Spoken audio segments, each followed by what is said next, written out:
Welcome to Last Match Standing, the podcast where we review, relive, and rank the 100 greatest wrestling matches of all time. As always, I'm Spencer. I'm a Star Scholar. And I'm Armor King. And today we are coming to you from January 28th, 1982, from the Tokyo Metropolitan Gym in Tokyo, Japan. Because, believe it or not, the WWF Junior Heavyweight Championship was on the line in Tokyo, Japan for Tiger Mask versus Dynamite Kid. This is such a strange encounter to talk about on the show. Really? What's that? Well, it's one of those forgotten about things. This is pre-Vince. So this is back when his dad owned it. Well, this series of matches between Tiger Mask and Dynamite Kid, spanning from, 81 to 83. This is what put junior heavyweight wrestling on the map. Oh, yeah. It's just interesting to talk about this because this is one of those long forgotten about things because once Vince took over, they don't care about junior heavyweights anymore. Now it's all about big men posing and doing leg drops. Anybody in particular you're thinking of? Nope. Okay. Before we get going into 1982 and this absolute brutal, awesome match, there's a couple of things that I want to bring up from our season premiere last week, right? We did John Cena, CM Punk, and it was, first of all, the most fun for us to do. I think we loved that as a season premiere. But a couple of correction corners, which I think are important. And who would we be without mentioning our correction corner, which of course we do every week, and it's never been missed. Absolutely every week. Never miss it once. No. Right, and we love being corrected. Mike Kyoto's never been on the podcast. Not one time. Still waiting for his first. But we're going to start with Storm. Is that all right? We're going to start with Storm. Oh, yes. I see what you did there. Are we SummerSlam 1994? Undertaker versus Undertaker? That's what I heard. No? Okay. Storm reached out to us on Twitter, which we always appreciate. And he says, listen, one more thing about that Punk Cena podcast. You guys briefly touched on things that came out of this match for the immediate future. But Storm thinks we missed one, which I think he's right because he says, do we get the Shield without this? I don't think we do. Because I feel like the Shield was inherently part of this storyline. And they were pretty much stuck with Punk for... They were with him for a while before they kind of became their own thing. It was a couple, 3 or 4 months, wasn't it? Well, what was it? It was CM Punk and The Rock were feuding. And so isn't that about the time that the Shield broke out? No, the Shield debuted at Survivor Series. It was the last, not the last match, but the last big match between CM Punk and Cena on pay-per-view. Yeah, it was Punk's in the middle of his big title reign, right? And he's having these matches with Cena, and he's about to start having them with Ryback, and then later The Rock and things. And Punk continually finds creative ways to win. And so the Shield comes out and helps him beat Cena, right? And people just assumed that they were working for Punk. And that was what was so intriguing about that, because we didn't really know who they were working Well, for. you knew that was something that Punk has done in the past. Right. He had New Nexus. He had head shaved girl. Serena. Straight Edge Society. Yeah. Serena Deeb and Luke Gallows. So this is something that he's done in the past.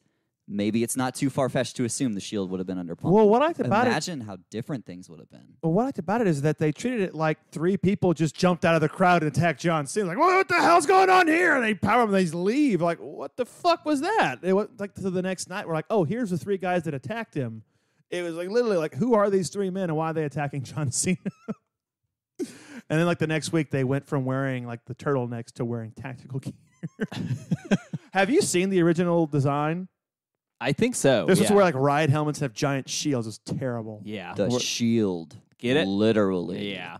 No, I think Storm's absolutely right. And, I mean, obviously the Shield would go on. Anytime you have a faction come in where every member ends up being world champion at some point, they're kind of a big deal, right? So to say that they spawned out of Punk and Cena is really, really important. And we got all sorts of stuff because of that rivalry. But the Shield, I think, it has to be one of the bigger ones. So. Well, I mean, Punk has claimed that he came up with the idea. He didn't. The lineup wasn't his choice, but that idea of having a stable from development will just come up. Who are these 3 guys? Doesn't matter. They're just going to speak for themselves. They're going to guerrilla warfare. That was he has claimed that he came up with it, and I don't think he really has anything to gain by saying that he came up with the idea. whether it was intentional or not. But I mean, he said crazier shit, and people believed him. So I believe him. But yeah, and definitely an interesting thought. Thanks, Storm, for bringing that up. Yeah, super appreciate it. Paul, we had another correction. Yeah, It's from at Deadly Pudding which is on an Twitter, awesome name, by which the way. is great. What did Deadly Pudding have to tell us? Well, in the middle of the match, I believe I said like sit out like scoop power slam, and then I shouted that was unique by Michael Cole, and we weren't really sure what the move was. And I said it looked kind of like the Michinoku driver, and somebody pointed out it actually looks like an Emerald Fusion. Excuse me. Actually looks like an Emerald Fusion, and I'm like, oh yeah, because like Kobayashi had his burning hammer, so the Emerald Fusion was kind of came up with to combat that. And after rewatching, I'm like, yeah, that was definitely Emerald Fusion. It's like shit. How do we miss that? No, Sorry, we missed it. It's a good correction though, and it's just it's one of those things that I feel like when we watch some of these matches with Michael Cole, who doesn't know the name of any maneuver ever. Well, he did once refer to the Blue Thunder Bomb as the Michinoku driver, so and I wanted to stab him. I'm not saying that I'm blaming Michael Cole here. There's this amazing meme of him saying basically every moves the Blue Thunder Bomb.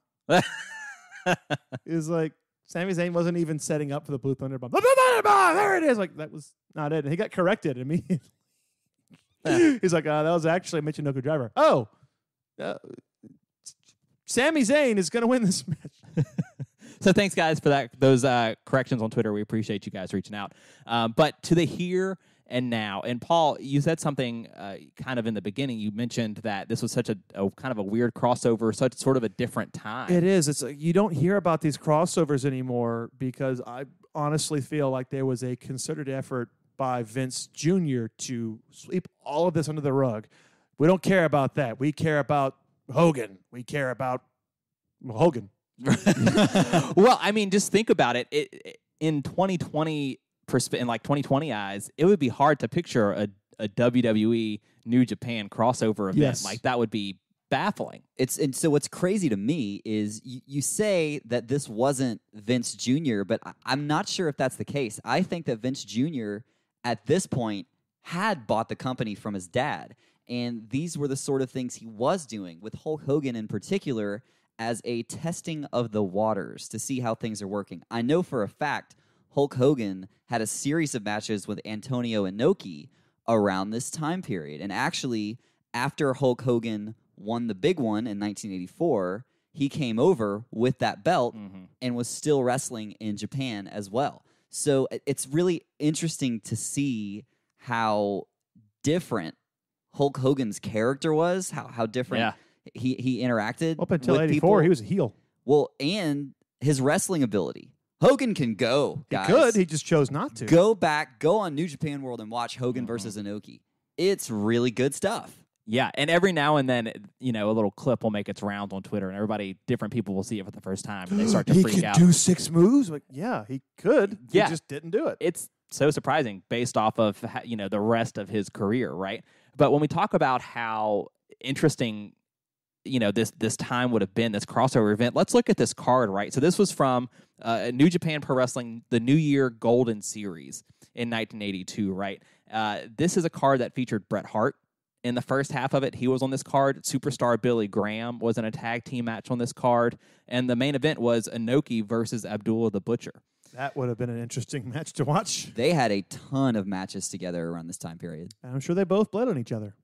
That's probably true. This should not surprise you, but that Inoki Butcher match ended in disqualification. Oh, really? Right, I know. I'm as surprised wow. as you are. But it's one of those things where a card like this was normal in 1982 right then, and it seems kind of far-fetched now, but really, really cool.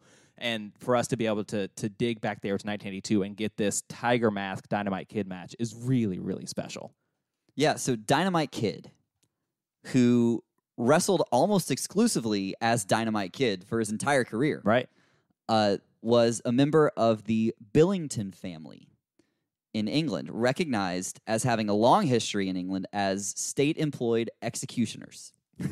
And I mean, that was made I was to be a wondering wrestling if you were going to gimmick. bring this up. Literally. Made to be. Come on. Literally, his family were known as executioners. So, and that's not a gimmick.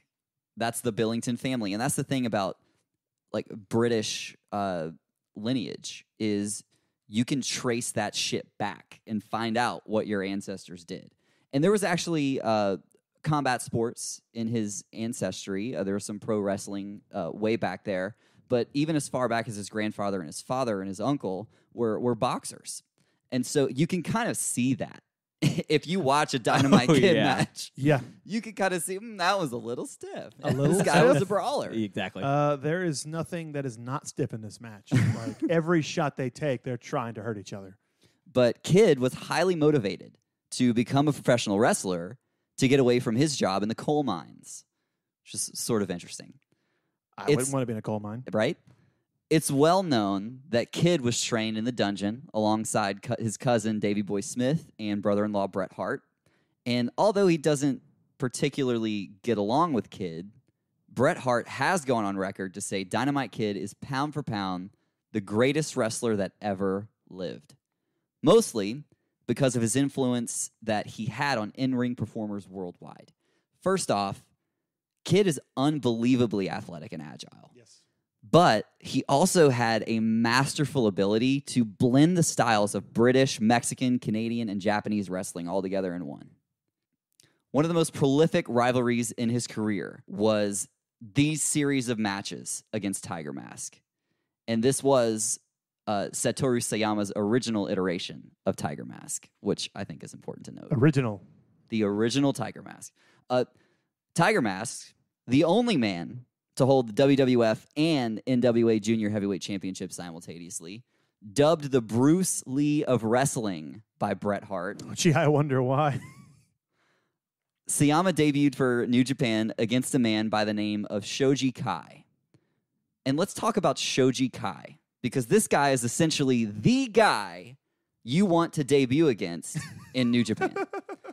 So Kai is the man responsible for putting over people like Rusher Kimura, Masa Saito, and Tatsumi Fujinami, just to name a few. So I recognize that name. Like, where have I heard that name before? So I want to touch on Fujinami while you have him, because this match that we're covering, Tiger Mask Dynamite Kid, is for the vacant WWF Junior Heavyweight Championship.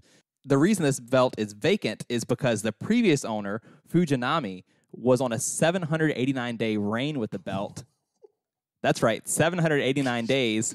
And then he vacated it to go into the heavyweight division, which then you could say he did all right for himself. He won the WCW heavyweight title. He was a 6-time IWGP heavyweight champion. He's the innovator of the Dragon Sleeper, of the Dragon Suplex, and oh, by the way, he also was inducted into the WWE Hall of Fame. So super interesting that that's the guy that vacated the belt to make room for Tiger Mask. And so this is the prestige of the junior heavyweight division in New Japan at this point. These are the kinds of competitors that are there. And because of his weight, which was 160 pounds at the time, New Japan really didn't have anywhere to put Tiger Mask on their card. So they decided to send him to England and to Mexico, a very similar trajectory to that of Dynamite Kid. He did find success in the Mexican organization EMLL, developing a unique style from the Japanese English-style grappling with the fast-paced lucha wrestling style. So New Japan was, at the time, looking to garner the attention of a younger fan base. So they thought it would be a great idea to bring Sayama back with all of his newfound experience as a popular anime character, Tiger Mask. Does this sound a little familiar? Because it should. It does sound very familiar. It absolutely does, yeah. It's exactly how they brought Jushin Thunder Liger back a few years later. Mm-hmm. In fact, Sayama's debut match as Tiger Mask on April 23rd in 1981 was against none other than the Dynamite Kid. Circular storytelling. I think there's an interesting point to be made here, Landon, because when we were researching this match and we were trying to come up with what matches we wanted to put on the Twitter poll, because this is going to be the first Twitter poll match of season 3, we didn't know which Tiger Mask Dynamite Kid match to pick because they wrestle each other a lot. There's about 5 or 6 that could make this list. Absolutely. So I'm going to pose this question now, but I'm going to wait to answer it at the end here. What makes this match the one that we picked on the list instead of the other ones? We'll get there later, but I just want to preface it knowing that Tiger Mask and Dynamite Kid did go a lot during this year and really 3-year stretch. Yeah, well, this was an interesting point in time in 1981 because Dynamite Kid had been there for 2 years. He'd established himself as a legit competitor in New Japan. And so Tiger Mask coming in to face Dynamite Kid, everyone was like, well, this little guy's going to get eaten alive. This match was highly competitive, and it actually saw Tiger get a surprise victory off of a bridged German suplex. And they wouldn't meet again until January 1st, 1982. This time for that vacant WWF Junior Heavyweight Championship that Spencer was talking about. This go-around, it felt as if Dynamite did his research and was able to find ways to keep Tiger Mask grounded. Because you got to think, this is their second time meeting. They know each other a little bit better. They're still sort of in the feeling out process. And so Tiger Mask was having trouble getting a little bit of offense in. Nonetheless, he does get a surprise schoolboy for the victory. So that's 0-2 over Tiger Mask for Dynamite Kid. And that brings us to this match. January 28th. January 28th. 82. Now, I'll tell you. Was that too dramatic? No, I liked That it was all a little lot. Batman. It was That's a what I little was going. It's the match we deserve, but not the one we need right now. Where's Rachel? Where's she? Where's the referee? Hey. What's his name? I searched high and low for the referee's name. Let me tell you, I went on an I felt like Nicolas Cage in National Treasure. That's what I felt like, and I could not, for the life of me, find the name of this referee. I found all sorts of other guys' names. This guy looks official. He's Paul. You probably liked him. Well, he looks like he's attending a bowling tournament. You liked his ref shirt? His leisure shirt with his starch collar? Yes, I did. I want that shirt. I also point out, there's no stripes on it. Solid white shirt. Solid white shoes. Yeah, white. We'll call them white shoes. White shoes. Right, we'll call them white shoes. The commentary is in Japanese. It's good. It sounds good from what I'm hearing. I obviously don't know what they're saying, but Very it sounds passionate. good. It sounds like they're right on top of the action. The only thing I hear every now and then is WWF Junior Heavyweight. Everything else is in Japanese, and it sounds like some of the- they're right on top of the action. Some of the bigger moves are called the English name for him. Like at one point, he goes, the side suplex. And I'm like, okay. And I mistakenly wrote Saito suplex, not side suplex. Oh, Saito, that's funny. And I'm like, that's not a Saito suplex. It's a side. Oh, he's saying side suplex. Yeah. Yeah, so I really like listening to it with that Japanese commentary in the background, I do even though I too. don't know what they're saying, because they're really passionate about it. They got me really engaged. I mean, they didn't need to be there for me to be engaged. Well, but there's a match on our list, the Shinsuke Nakamura versus Kota Ibushi match, Absolutely. that I want to go back I and do too. rewatch with the Japanese commentary because that English commentary team just didn't get the job done. they were jet lagged.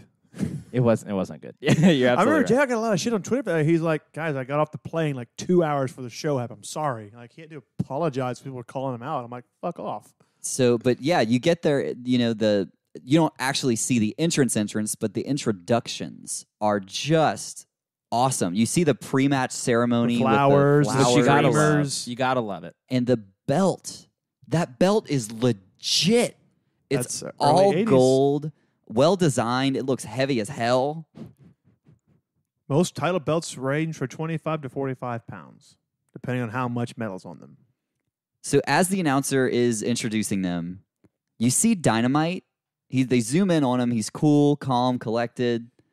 But as soon as the bell rings, he flips the switch. Yes. And he is in desperation mode. I say this a lot on the podcast. Oh, yeah. What makes for a great story in the ring? Well, I Desperation. just want to point out, this is a pre-steroid Dynamite Kid. He's slimmer, and he is fast. Yeah. Well, yeah, this is something that we've said as a staple every single episode. It feels like is how fast starts are so important to set the tone for some of these matches. This match is so fast-paced. From the very get-go, the first thing, Tiger Mask blocks an early strike attempt as soon as the bell rings from Dynamite Kid, but they just don't stop from there. No, they don't. This match is in fast forward, and not in a bad way. Not in a they're rushing and sloppy. They're going so fast, but everything is smooth. Everything is crisp. Everything has a purpose. You know what it reminded me of is Rollerball Rocco and Marty Jones. I thought the exact same thing. But this is a show. This was a match in the same kind of era, and they're both very fast paced. The the strikes are hard hitting. It's kind of got that fast forward feeling, like you said. Yeah, I mean, it's extremely fast-paced to start. Tiger refuses to give Dynamite any moments to breathe. No. But Dynamite tries to counter this with some power moves, right? He's got headbutts. He slams him against the guardrail. And I mean, that was horrible. Slams him. As in, like, did he just break his fucking ribs? Good God. He gets back in the ring and has that look on his face like, yeah, get up now, motherfucker. I'm like, dude, we're like a minute and a half into this match. Well, Calm down. Tiger tries to get back in the ring, and Kid just goes to work on his midsection. Tries to break his ribs. Which is sort of the story of Dynamite's offense here. It's, I'm going to focus in on the midsection, and that way he can't fly all over me. I mean, they do fly a lot in this match. I mean, we get monkey flips. We get this. I mistakenly call this a step up in Zaguri.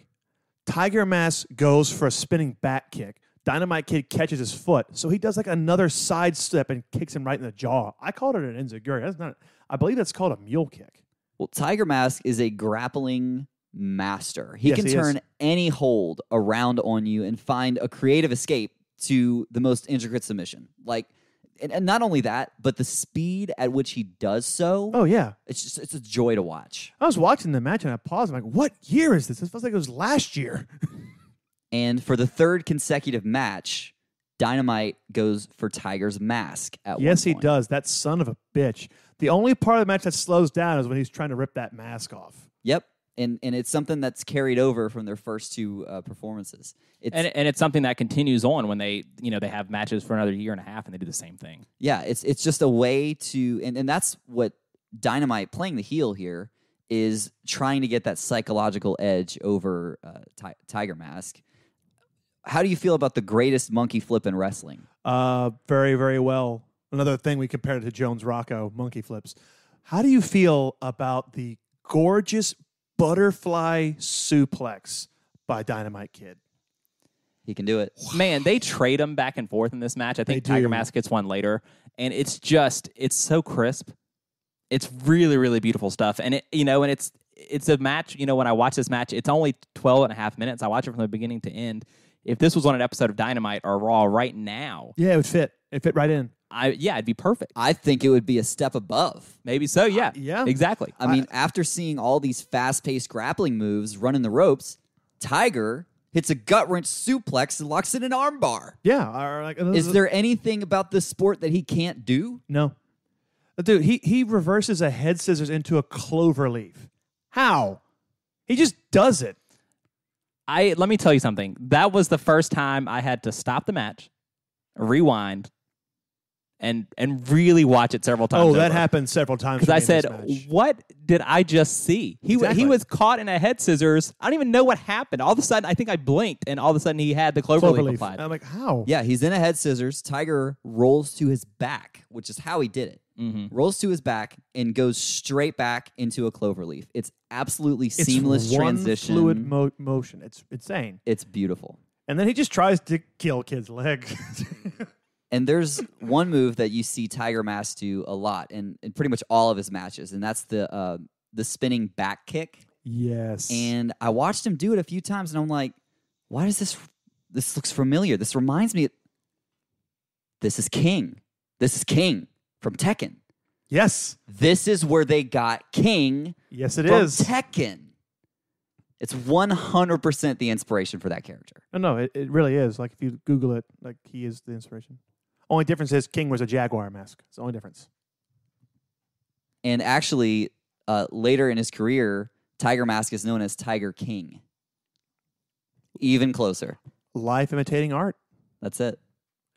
I got to say, though, that spinning back kick, running flip senton in 1982. Remember that. This is 1982. Double underhook suplex. And then hang on. My hands down, this blew my fucking mind. Tiger Mask has Dynamite Kid in a front head scissors on the ground. Kid tries to escape by doing a handstand. So Tiger lifts him up and pile drives him from a seated position. Yeah. Not pile drives him. once, Twice. but twice. It's Like, what unreal. the fuck? It just made a lot of sense when I saw it. I was like, Oh! Fucking genius. right. Like, man, that shit sucks. I wouldn't want to try to get out of it that way at all. And I'm like, I get where he was trying to go. I think he's maybe trying to go for just sort of headstand out, but fuck, power drive, motherfucker. Yeah, and before this happens, Kid is hitting Tiger Mask with a series of stiff shots, right? So it's almost like maybe this is a receipt. To be fair, I think that Dynamite Kid only knew how to throw stiff shots. Well, you get that side suplex, you get the hard knees. Like there's one. There's the high knee lift that's just it's brutal. Yeah. I was convinced that there was a broken bone involved in there somewhere. In his backbreaker.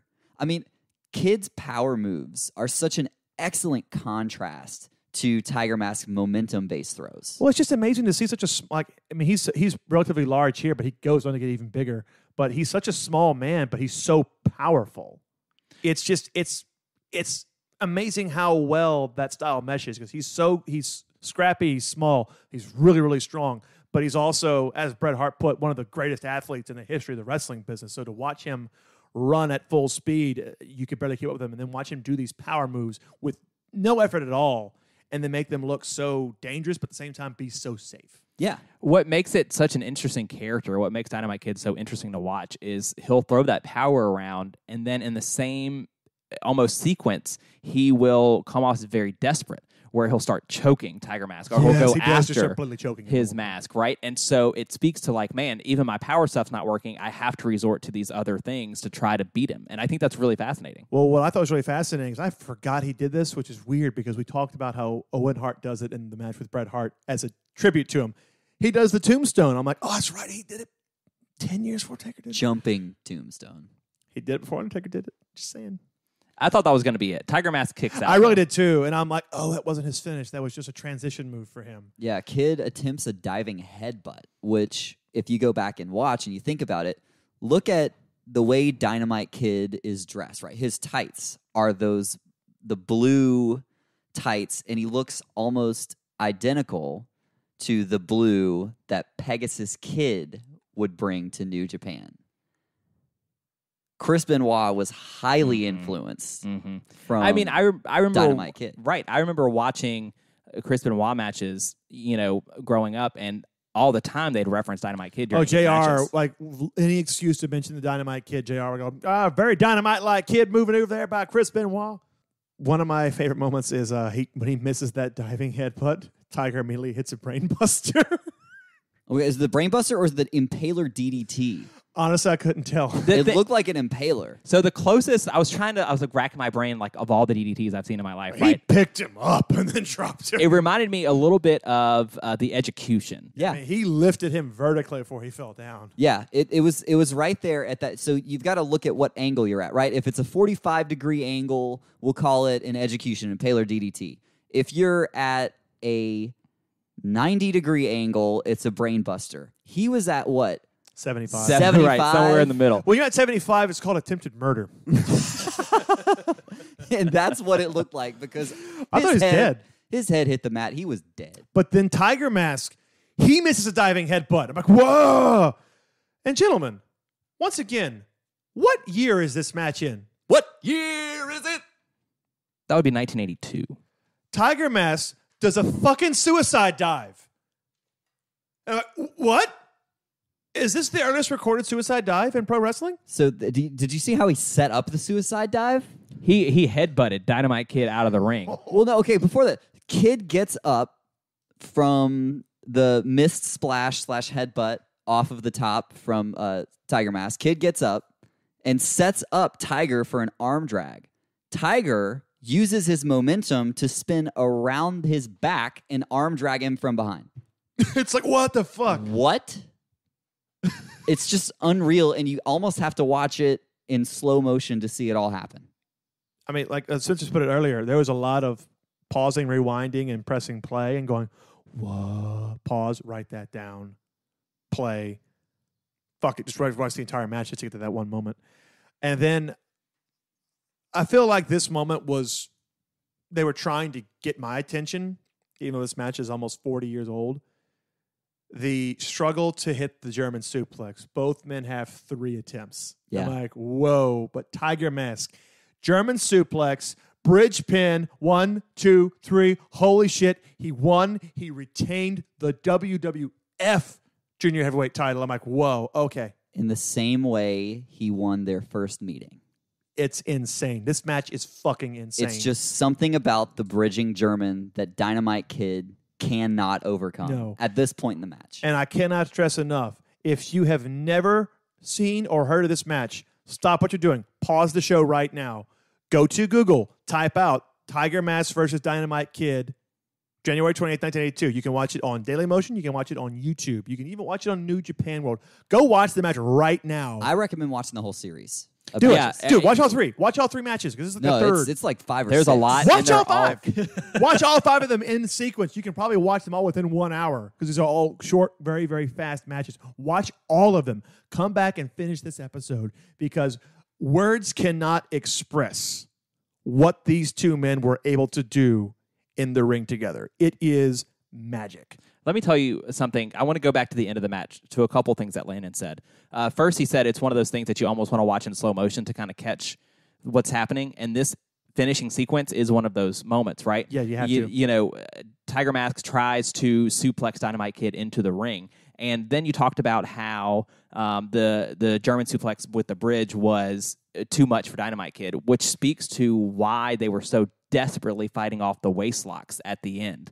Right, they trade it back and forth about 3 times before Tiger Mask finally hits it because they know how devastating that German suplex is going to be, and they know they're in trouble if they get it. So it's just really, really interesting and a really, really fast-paced but well laid out finish. Oh, extremely well laid out. Like, I know I said fast forward, and we said, oh, they're lightning fast, they're moving so quickly. This is not pointless move. This is like very, very well thought out. Like, this was clearly, they didn't just go in the ring and just throw everything at the wall. They clearly planned this. It shows. There is a story to be told here. It's a very difficult story to pick up on because the action is so quick. But this is definitely watch this match 2 or 3 times in a row. It's not very long. You can do it. By the time you get towards the end of that third viewing, you're going to start to see the story that's being told here. It also doesn't help that the commentary is in Japanese. I feel like if you're a native Japanese speaker and you watch it, you'll have no problem.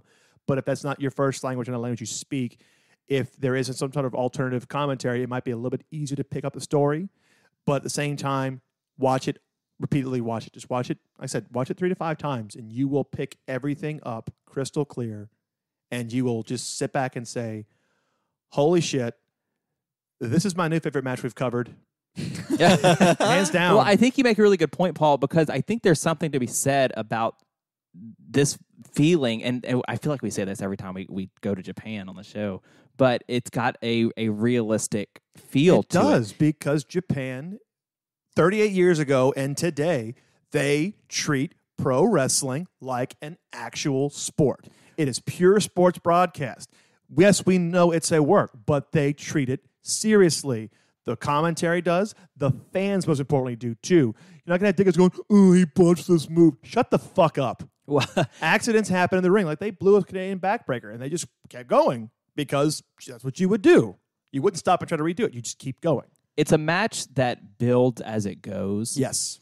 And because it does that, it looks like when you're watching the match, it looks like Tiger Mask and Dynamite Kid are trying to find ways to one-up each other. And they're trying to find ways to beat each other. And I think that's really important. And I'm not saying that I don't really enjoy the world's cutest tag team versus Young Bucks type of stuff, because that stuff's really, really fun. It's fun. But it's a completely different world than something like this. But I think another reason why this match is such a good example of like kind of matches we want to do in the show is anybody can watch this.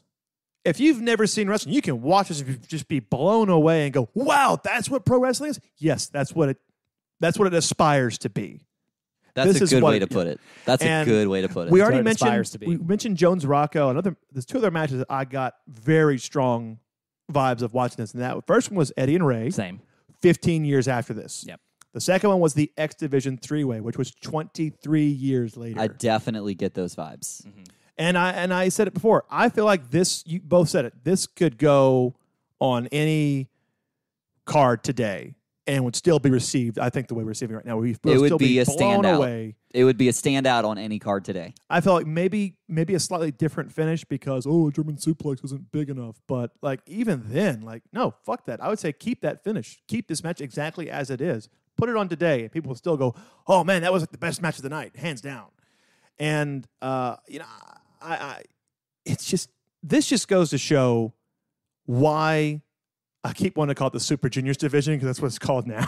Right. Why the junior heavyweight division was so popular. I think why it brought pro wrestling to a certain level because, I mean, I said it earlier, 1982, WWF, this was peak posing and punching. Not a lot of athletic stuff going on in the main event scene, not even in the lower card scene. We watched WrestleMania 1. Whew. This was 3 years earlier, and it is light years ahead of its time. And it just goes to show why Tiger Mask is so revered and why the Dynamite Kid, despite not being the shining example that he was outside of the ring, we're not going to talk about that. That's not what we're here to talk about today. But it just goes to show why he's so popular and why he's so revered. And this is one of the most rewatchable matches for me. Oh, easily. And easily one of my favorite. So as we move into the favorite moments of the match, it'd be easier to just say my least favorite moment, and that was the blown Canadian backbreaker. Sure. But this is one of those start to finish. I don't care if it sounds lazy.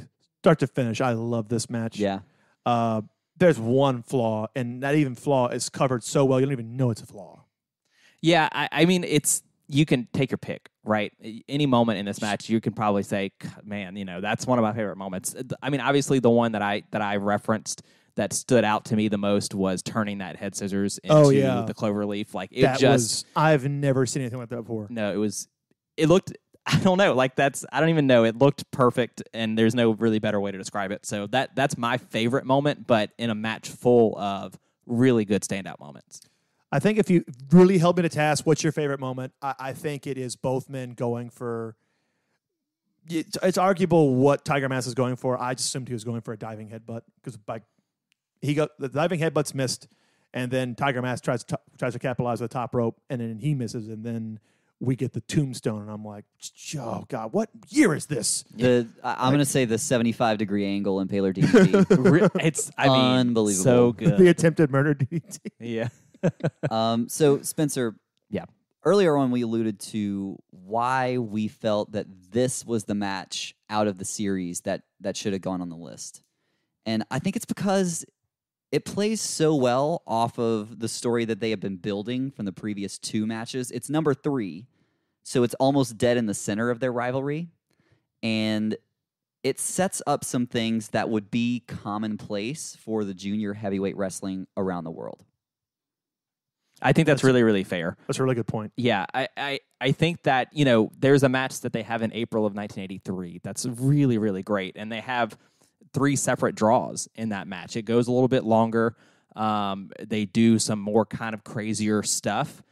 But to me, this match, to Landon's point, feels like a really good sort of end of a chapter in their story, while also telling their story very concisely in a short amount of time with just as much action as maybe that one the following year. So I think we really could have put any of them on there, but I'm really glad this is the one that we chose. I am too. When you had asked me originally, was this the right one? I'm like, I don't care. I've watched this match so much that even if I watched another one, the notes would just bleed over and I would just talk about this one. No, I did watch the match they had a year later. I watched that one and go, man, this is great. But the finish just really, really ticked me off, to be honest. Well, you know how much I love a draw. They had a draw, then they restart the match 3 times. I'm like, come, guys, get a finish and stick with it. It's a little bit confusing, which I think is part of why I was leaning more towards this match in 82. I was too. But it's still a hell of a good watch. And a lot of people, I think, would put it over this one. So I think it's worth looking into and worth watching for sure. Oh, yeah. But we chose January 28th, 1982. And our listeners voted on Twitter and on Patreon, and this is the match they chose to be featured here on episode 42. So this is the one that we have to rank. See, ranking this one's going to be tricky because I feel like we just spent half an hour to 45 minutes just gloating about how freaking amazing this match is, how it's virtually flawless. The storytelling is on point. The athleticism is on point. The grappling, everything about it is almost perfect. But the match itself isn't perfect. It is a flawed match, like every match. No match is perfect, except for maybe one that's on our list already, but I'm not going to mention it because I get in trouble. But I had written, and a lot of times when I do my notes, I'll say, because I don't like to pick where I'm going to put it until right before we sit down. I'll sit there and I'll think about it and I'll make an argument up in my head. For this one, I intentionally said no. I'm not making a point until we sit down and start talking. I had originally written, I'm definitely thinking top 20. Fuck that. I'm thinking top 10. Oh shit. That's very interesting. This is my new number 10. This is your new number 10? He's saying it right now. Paul is saying 10. I would, as much as I love Eddie and Ray, this is a decade and a half earlier. So I would put it above Eddie and Ray. This is so interesting because this is one of the very first times I had a very clear number in my head after I watched it. I just was like, that's definitely what it is. And I actually am 24. Really? 24? Yeah. Okay. Yeah, I'm 24. I am right behind Kurt Angle, Undertaker, right above Kofi Kingston, Daniel Bryan. So I am so comfortable with where I am because I want to hear I this. am dead center. So here. Okay, let me walk you there though. Okay, you're 21. This is what I do. I think of where I want to put it, and I start from the bottom, and I'm thinking, okay, obviously there's a Rey Mysterio match on the list. Who does Tiger Mask remind you of, right? Rey Mysterio. Rey Mysterio earlier in his career did a lot of things similarly to Tiger Mask. He did. And so, actually, you know what? There's a Rey Mysterio Dean Malenko match. Let's look at that. What's that match right next to? Hey, Marty Jones Rollerball Rocco. Right. Very, very. I don't similar think there's. style. Yeah, I don't think there's. What this match does, a very, very similar style. But what this match does is a little bit more for me than what's done in the Jones Rocco match. The Jones Rocco match kind of drags a little bit. It's a little bit longer because it's the British rounds. I match. think that affects and it. And so having this after we talked about the prestige of the junior heavyweight division and what this match and what these guys in there are doing and the weight that carries, I think it brings it up into the top 20. And so whenever I look into what's going on in the top 20, I see, oh, look, there's Shinsuke Nakamura versus Kota Ibushi. It's a New Japan match. It's, older than that match, but I think it does some things that are carry over a little bit stronger than the Nakamura Ibushi match. I don't think that match holds as much weight. Bayley Sasha clearly holds weight, but yes, it does. It's I would rewatchability wise, which is whenever I get down to picking hairs. I get to rewatchability, and I think the only match in this ballpark I would rewatch before this one, I really get hung up at number 15, and that's John Cena versus Shawn Michaels. What John Cena and Shawn Michaels did on Monday Night Raw in April 2007 was they put on a wrestling masterpiece. And while this match is fun and had a lot of really, really good moments, I don't know if it can really go up against a match of that caliber. That's a good point. And my original, whenever I said, oh, fucking number 10, my original thing was actually going to be right between that match and the X Division 3-way. Yeah, so I would put it right My there original was at 15. number 16. At 16? My original one was 15, so I can be talked into 16, but I want to hear Spencer. Hey there, how's it going? I don't want to immediately go, overruled, son of a bitch. I really want to hear. No, I mean, Landon, I think you did a really good job of boosting it up there for me. I think, and I love when we go match by match, and I think that's really, really important. When I was looking at it, obviously this match reminds us of Jones Rocco. I think it's better than that one, which is why I bumped it up that way. I also compared it to Liger and Muta, and that match is a spectacle. Yes, it is. But I would watch this one before it. So I bumped it up over that one. And I think when I really think about Tiger Mask and Dynamite Kid as characters and how important they are to the business of professional wrestling, I think they probably deserve a little more credit than I give. So I'm really comfortable with 16 too. Okay. I think.